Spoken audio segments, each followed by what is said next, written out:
Angicela ushayeleni isixaxa samaxoki. Isihloko sase isixaxa samaxoki. Angifuni ukusishaya ngoba wangicasula nje.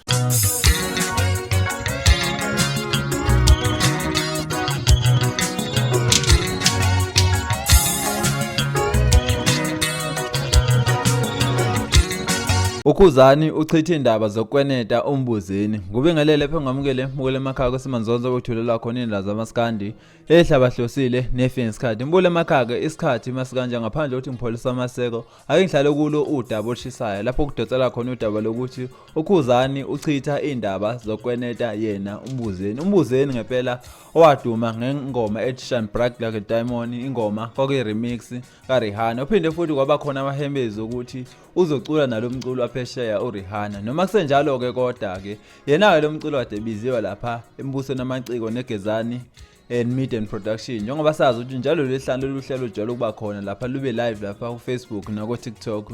Uthe mayibuzwa ngempela ke yena uMbuzeni njengoba lokho yenakho ukuthi uKhuzani yamkwenete ube sebuzakala ukuthi kahle kahle ezethi ukwenete uKhuzani wenzani yaKhuzani ngoba eze engamkhokheli kanje njengokusho wakho. Ushila ngempela ukuthi emva ukuthi uKhuzani engaboni ngasolinye naye umuntu yenziwa lo wayemshayela isiginci wabe sembiza ukuthi ezoqedela ialbum ethi isixaxa samaxoki. Uthi kodwa ke uKhuzani babemthembisa ukuthi uzomholela u10,000 ngokudlala kule album. Uthi kodwa uKhuzani agcina ke esemkhokhela imali elinganiselwa ku500.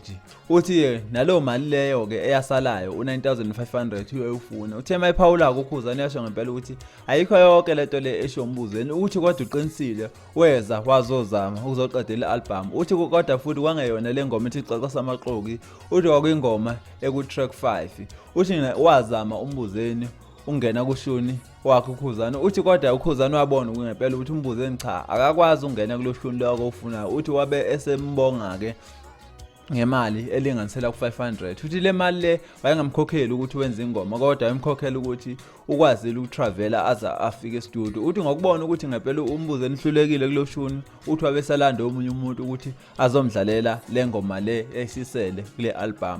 Ushilo ngempela ukuthi ayilona iqiniso lento lokuthi ukweneta yena uMbuzeni. Uthi futhi tebonakalile ukuthi ngesikhathi ebuza yena uMbuzeni ukuthi akayidlale phela le ngoma le ethi eyaculo uKhuzani angamkhokhela ngayona. Uthe yena kuMbuzeni ngeke ayidlale nale ngoma ngoba uKhuzani uyamkweneta. Ushilo ngempela ukuthi uKhuzani umfana nje abayibiza ngeinkosi yaMaskand kodwa bazilutho futhi yena engamehlula uKhuzani. Mbukele emakhaya ke ngaphandle ukuthi ngigeqa amagula ngize ngiqede zonke indaba ngoba futhi indaba ayipheli. Ake hlangane futhi ngokuzayo, hlangane e-comment section.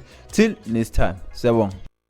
Angicela ushayeleni isixaxa samaxoki. Isihloko sase isixaxa samaxoki. Angifuni ukusishaya ngoba wangicasula nje. Hayi into engayishaya esami nje ke wayesho wathi uKhuzani uyakweleta. Kwakukweledani uKhuzani?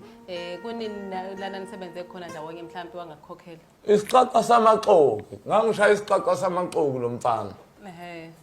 Ngoba besasebenza sonke noNgizwe. Yayibona. So ngimshayela isixaxa samaxoki. Uzothi mase xaba nalo mfana lethu umuntu yenziwe. Useyajika ukuthi angivanga le ngoma ethi nangu uKhupha ngiyasizwa isiginci sami. Uthi angishanga kahle. Usenginikeza u500 esikhundleni sa10,000. Hawu. Ngavela ngamiyekela ngoba nami ngangise right futhi. Manje usebuya manje